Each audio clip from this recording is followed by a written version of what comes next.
On est assez frappé de vous entendre dire, ou plus exactement de vous lire dans Le Monde, daté de demain et dont on a eu connaissance cet après-midi.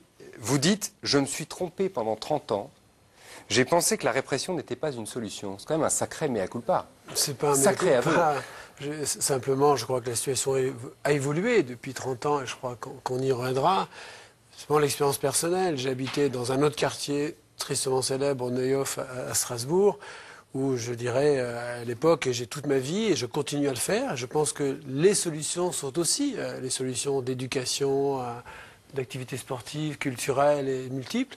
Mais je crois qu'à certains niveaux de violence, il faut aussi la répression et une justice efficace. Et je crois que c'était ça. Vous vous êtes fait à l'idée qu'il fallait cogner d'une certaine manière. Je me suis fait à l'idée qu'on ne pouvait plus travailler dans certaines conditions de violence. J'ai alerté le ministre de l'Intérieur précédent, mais aussi bien sûr celui dès les premiers jours de sa prise de fonction, qu'Amiens-Nord avait besoin de forces de sécurité supplémentaires, a besoin d'une justice plus nombreuse pour qu'elle soit rendue de façon correcte, efficace, dans des délais courts, et que c'était nécessaire pour pouvoir simplement continuer à travailler, avoir une action sociale, une action éducative. On ne peut plus travailler aujourd'hui dans ces quartiers ? Il a été extrêmement difficile dans ce quartier, je dirais simplement pompier de venir travailler, un artisan de venir réparer une toiture. Il n'est plus possible à un policier de la police nationale ou de la police municipale de passer dans ce quartier. C'est vrai ?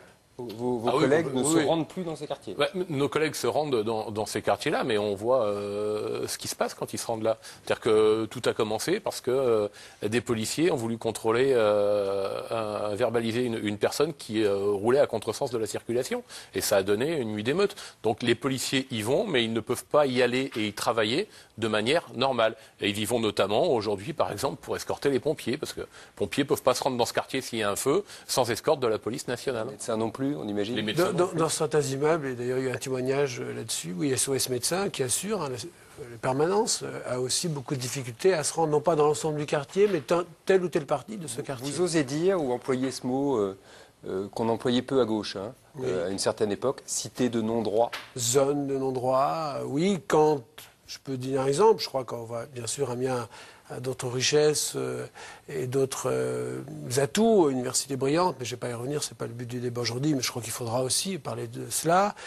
Quand un dimanche après-midi à 14 h, quelques dizaines, une quinzaine de jeunes arrêtent 4 voitures, sortent les personnes et mettent le feu et barrent un boulevard, et que le préfet que j'appelle n'a pas les moyens immédiatement d'intervenir pour dégager la voie, qu'il faut 3 heures avant que des forces venant d'autres régions puissent le faire, je crois qu'il y a une zone de non-droit. Oui. Vous en êtes à une réponse policière ?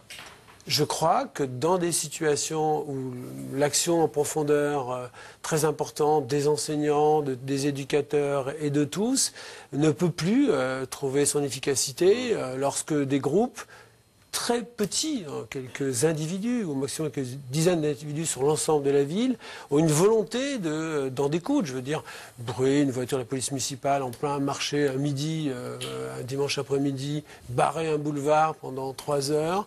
Je crois que là, c'est organisé.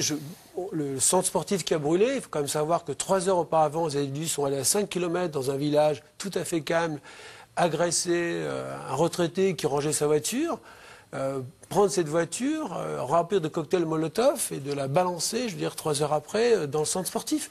Ce n'est pas des réactions spontanées, ce sont des groupes organisés de façon extrêmement violente et qui agissent de façon délibérée, qui ont délibérément choisi de brûler en une nuit une école maternelle du quartier, un centre sportif du quartier et d'autres équipements publics. Oui.